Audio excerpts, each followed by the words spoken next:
Terima kasih pemirsa, Anda masih bersama kami dalam Kominfo Newsroom. Pemirsa, Lembaga Pengelola Dana Pendidikan atau LPDP yang bernaung di bawah Kementerian Keuangan Republik Indonesia yang merupakan membiayai warga negara Indonesia untuk menimba ilmu baik di luar negeri maupun di dalam negeri. Pembiayaan tersebut meliputi uang kuliah, tempat tinggal, dan juga fasilitas lainnya. Nah, dari beasiswa negara ini banyak diincar masyarakat tentunya karena fasilitasnya. Meski demikian, banyak juga dari mereka yang lolos tidak kembali atau enggan untuk pulang ke Indonesia. Dari ribuan penerima beasiswa LPDP, ratusan lulusan belum kembali ke Indonesia. Apa sebabnya hingga mereka yang menikmati beasiswa dari negara ini enggan kembali untuk ke Indonesia? Kita akan membahasnya hari ini bersama dengan Staf Sus Presiden Republik Indonesia Bidang Inovasi Pendidikan dan Daerah Terluar, Mas Billy Mambrasar. Kita sapa terlebih dahulu. Selamat sore, Mas Billy. Selamat sore. Baik, Mas Billy, sebelumnya terima kasih telah meluangkan waktu bersama kami GPR TV Kominfo. Mas Billy, mengenai peserta awardee LPDP yang lolos untuk mendapatkan kesempatan baik kuliah di luar negeri maupun di dalam negeri, sebagian alumni LPDP ini apa sebenarnya mendasari bahwa para penerima ini enggan untuk kembali ke Indonesia, begitu Mas? Sebab seperti yang saya tahu sebelumnya bahwa sebelum mereka dinyatakan lolos menjadi peserta LPDP ini menulis esai mengenai kontribusinya untuk negara Indonesia, begitu Mas Billy. Seperti apa? Jadi kalau kita bicara ke luar negeri, kalau kita bukan anak orang kaya seperti saya contohnya ya, anak orang kurang ya biasa ya, anak biasa-biasa saja, untuk bisa ke luar negeri itu merupakan sebuah privilege karena harganya sangat mahal. Contoh ke Amerika, tiket pesawat pergi aja bisa di kisaran 15 sampai 20 juta sekali jalan. Lalu kemudian biaya tinggal di sana yang tidak cukup 1.000-2.000 dolar sebulan, paling 20 juta lah minimal untuk sampai 30 juta pengeluaran untuk bisa tinggal di sana. Jadi kalau orang biasa-biasa saja itu tidak akan mungkin bisa berkesempatan untuk berangkat dan tinggal di luar negeri. Nah, oleh sebab itu motivasi karena saya juga penerima LPDP ya. Jadi motivasi ketika mengapply beasiswa tentunya selain untuk memperoleh gelar, tetapi juga adalah kesempatan untuk merasakan tinggal dan belajar di luar negeri itu seperti apa, yang merupakan privilege yang hanya dirasakan oleh orang lain. Ketika kita kemudian ke luar negeri, di sana rapi, semua terstruktur, fasilitas high class, bahkan juga public transportnya oke, semuanya yang mungkin berlawanan dengan Indonesia, kenyamanan-kenyamanan yang mungkin kita tidak rasakan ketika kita ada di negeri sendiri. Tentunya ketika kita udah merasakan kenyamanan tersebut, kita akan memilih untuk ya mungkin kecenderungan ya udah tinggal aja, tidak ngapain pulang lagi ke Indonesia karena kenyamanan ini tidak akan ada di Indonesia. Saya pikir itu satu. Yang kedua, itu alasan pertama. Alasan kedua adalah ketika kemudian mendapat pekerjaan dengan jurusan yang sama, pekerjaannya dirasa, oh kalau saya pulang ke Indonesia, jurusan ini akan susah cari pekerjaan nih. Kalaupun dapat pekerjaan, gajinya nggak sebesar kalau saya tinggal di sini. Jadi pekerjaan dan juga gaji yang lebih tinggi yang bisa didapatkan ketika berada di luar negeri. Kemudian yang ketiga adalah mungkin bagi sebagian teman-teman itu mereka memperoleh jodoh, mendapat jodoh tinggal di sana, begitu. Jadi akhirnya mereka memilih untuk stay.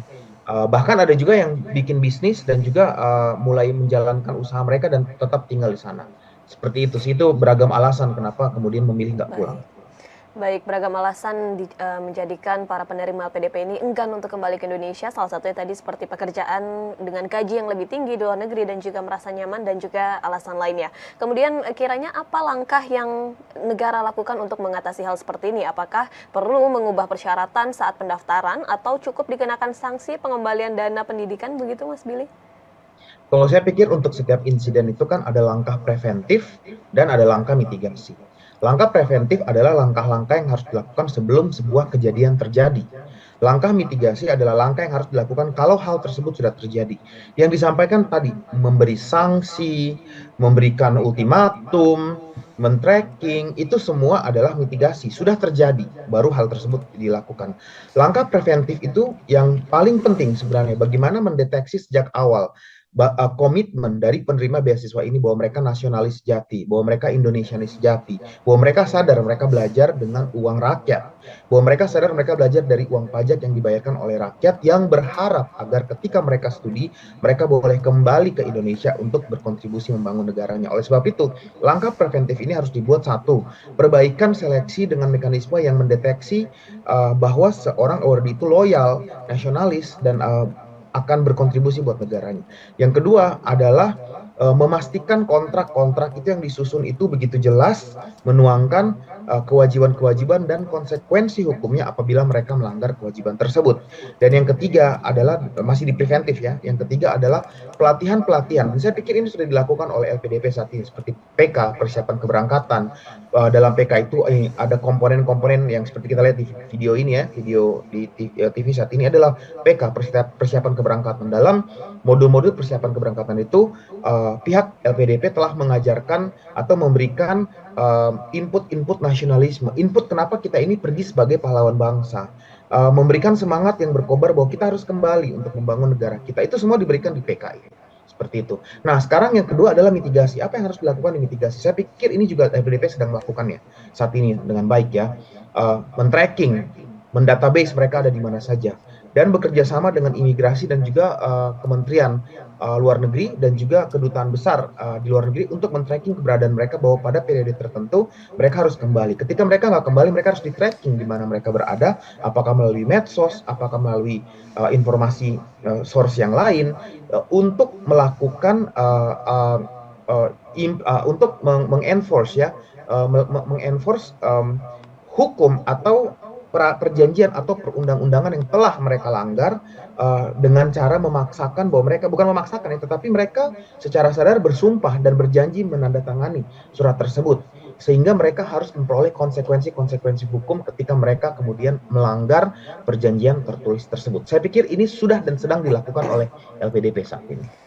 Ya, adapun langkah yang sudah dilakukan oleh negara untuk hal ini ialah dengan dua cara ya tadi Mas Billy, dengan cara preventif dan juga mitigasi dengan bekerja sama dengan pihak terkait. Kemudian Mas Billy, apa kiranya dampak yang dirasakan oleh negara akibat dari para penerima beasiswa ini untuk menolak pulang? Kerugian selain materi apa yang dirasakan oleh negara, Mas Billy? Jadi bayangkan bahwa kalau kita menghitung kemarin sekitar 413 alumni yang belum pulang. Nah, beasiswa ini aku sama ratakan aja semuanya ngambil masters ya. Karena kalau ngambil doktor seperti saya, itu kan biayanya berbeda ya.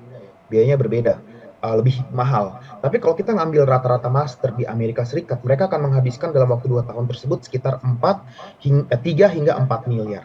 Ada 413 alumni yang belum pulang. Artinya kalau kita kalikan 413 alumni dengan biaya kuliah mereka saja, ini baru biaya kuliah. Kita belum menghitung biaya buku, biaya tinggal, kita belum menghitung uang tiket bolak-balik, asuransi kesehatan, macam-macam. Kita ambil saja biaya SPP. Kita kalikan SPP sekitar 3 sampai 4 miliar ini ya. Dikalikan 413 alumni tersebut, maka berjumlah 1,6 triliun ya. 1,6 triliun rupiah adalah uang pajak, uang hasil rakyat. Membayar pajak dikumpulkan.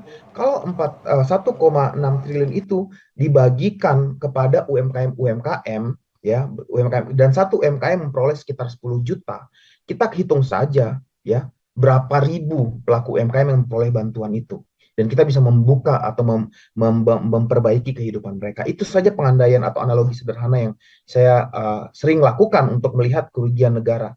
Itu baru kerugian keuangan. Kerugian kedua adalah brain drain, kerugian intelektualitas. Brain drain ini adalah sebuah fenomena yang terjadi ketika sebuah negara mau maju melompat dari negara kelas menengah ke atas, seperti saat ini kondisi Indonesia, maka faktor penopangnya adalah sumber daya manusia. Itulah alasannya kenapa Kemenkeu mengeluarkan beasiswa LPDP saat itu, ya, adalah untuk melakukan investasi ke manusia agar mendorong manusia-manusia Indonesia nanti 10-20 tahun ke depan, ketika Indonesia siap shifting ke negara maju, manusia-manusia ini akan mendorong.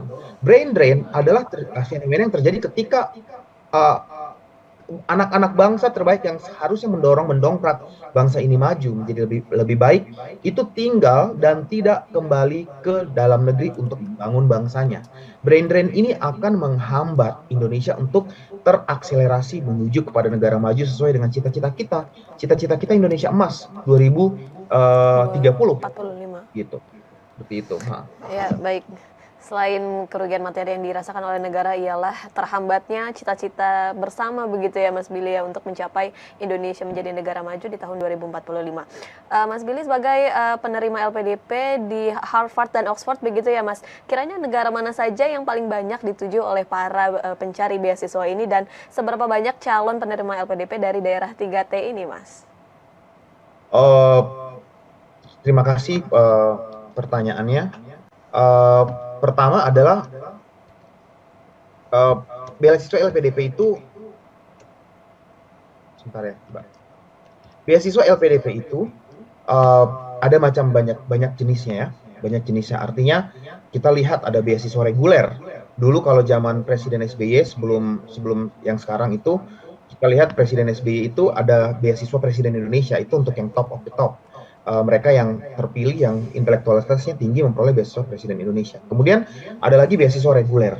Nah, setelah ada beasiswa reguler, kemudian ada lagi beasiswa afirmasi.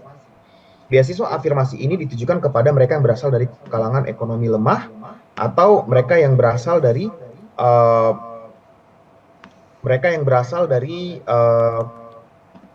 keluarga prasejahtera, ekonomi lemah, atau mereka yang berasal dari daerah-daerah geografis tertentu kayak daerah Indonesia Timur. Itu ada program beasiswa Indonesia. Saya kebetulan penerima beasiswa Indonesia Timur ya, BIT.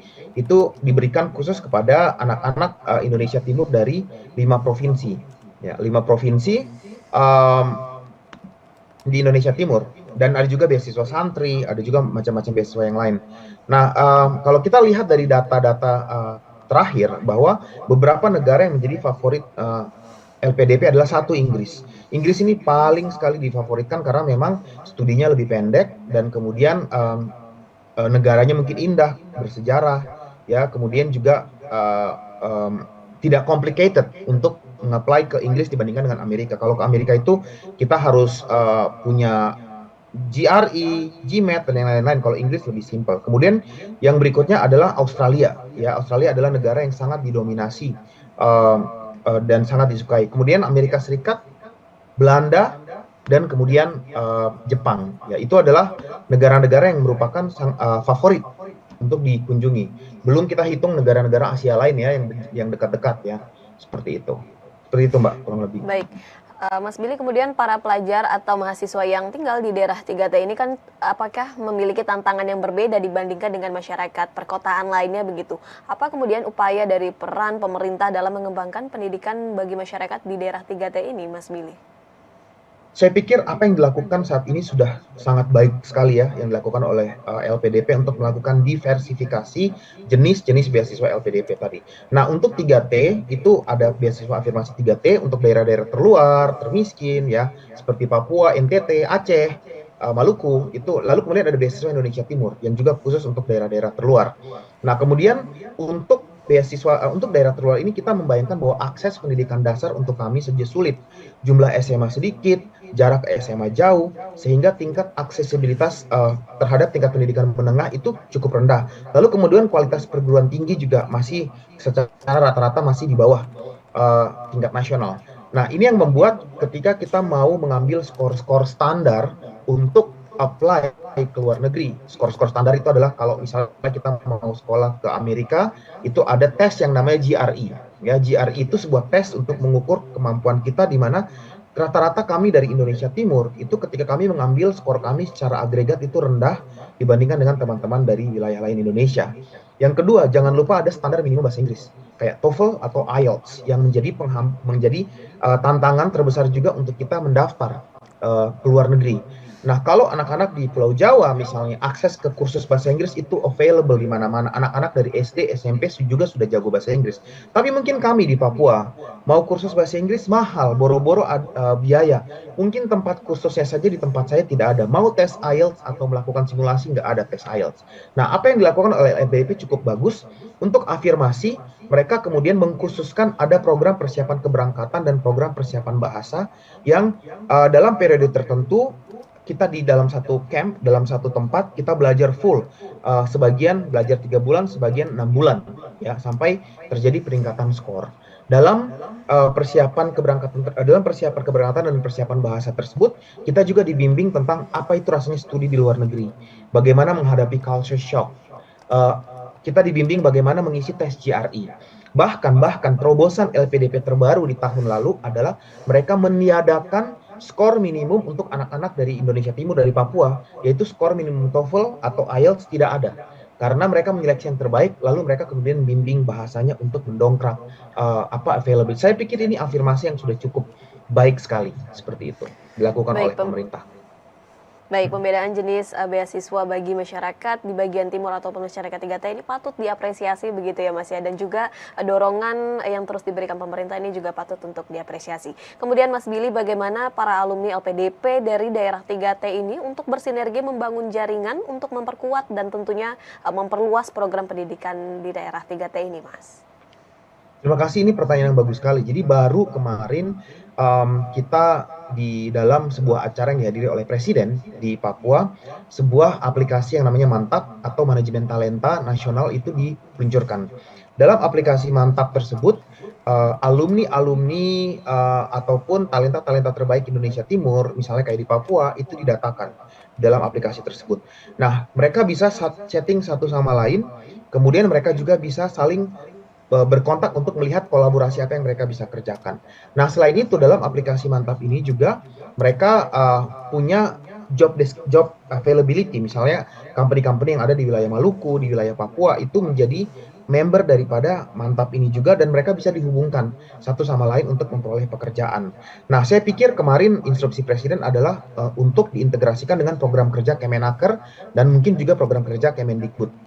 Nah, ini bagus sekali karena ini bisa menjadi salah satu contoh platform digital yang mengkolaborasikan para alumni ini untuk saling membantu, saling berkontribusi dan bekerja bersama-sama. Nah, kemudian yang kedua adalah contoh-contoh baik. Saya sering sekali turun ke NTT, Kupang. Kemarin saya ke Kupang ya, kemudian bikin kuliah umum di sana. Lalu saya sekarang ada di Jayapura ya, saat wawancara ini.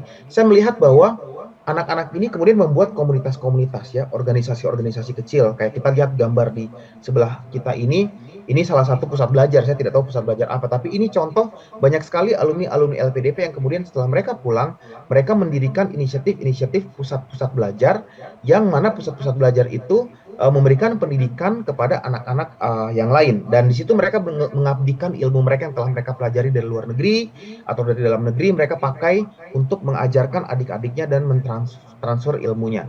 Dan ini dilakukan dalam bentuk sebuah kolaborasi yang baik. Baik, kolaborasi terus dilakukan baik dari penerima maupun alumni LPDP daerah 3T untuk terus berkolaborasi dan berkontribusi bersama-sama. Terima kasih banyak Mas Billy. Ada catatan penting, ada catatan satu penting buat saya. Baik, Mbak, silakan disampaikan, Mas. Adalah bahwa Pemda harus berperan penting. Pemerintah daerah harus berperan penting untuk mengakomodir, mendata mereka ada di mana, mengakomodir mereka ada di mana, dan menjadikan mereka aset terbaik untuk bermitra dengan pemerintah daerah membangun daerah-daerah mereka. Itu saja. Jadi saya berharap seluruh pemerintah daerah bisa berkolaborasi, mengakomodir, dan teman-teman ini yang sudah pulang, datang, dekatkan dirimu kepada Pemda. Pemda itu orang tuamu, Pemda itu keluargamu. Jangan cuma dikritik-kritik di medsos, dimaki-maki, dihina-hina. Kalian datang dan ilmu yang kalian sudah pelajari pakai uang rakyat itu, kita semua belajar pakai uang rakyat. Kita kembali bantu Pemda, bantu rakyat dengan ilmu yang kita miliki. Itu catatan yang sangat penting, syaratnya. Gitu. Baik, kembali ke Indonesia untuk terus berkolaborasi dan mengakomodir baik dengan pemerintah daerah maupun berkontribusi langsung kepada masyarakat setelah menerima beasiswa LPDP yang didapatkan. Terima kasih banyak Mas Billy Mambrasar selaku staf sus Presiden bidang inovasi pendidikan dan daerah terluar yang telah bergabung bersama kami pada hari ini. Terima kasih banyak Mas Billy, salam sehat selalu. Terima kasih. Dan pemirsa, perbincangan tadi sekaligus menutup Kominfo Newsroom hari ini. Dapatkan informasi berita pilihan setiap harinya melalui kanal GPR TV atau melalui media sosial gprtv.id. Dukung terus migrasi TV digital, bersih gambarnya, jernih suaranya, dan canggih teknologinya. Saya Bilqis Sabila pamit dari hadapan Anda, selamat sore dan sampai jumpa.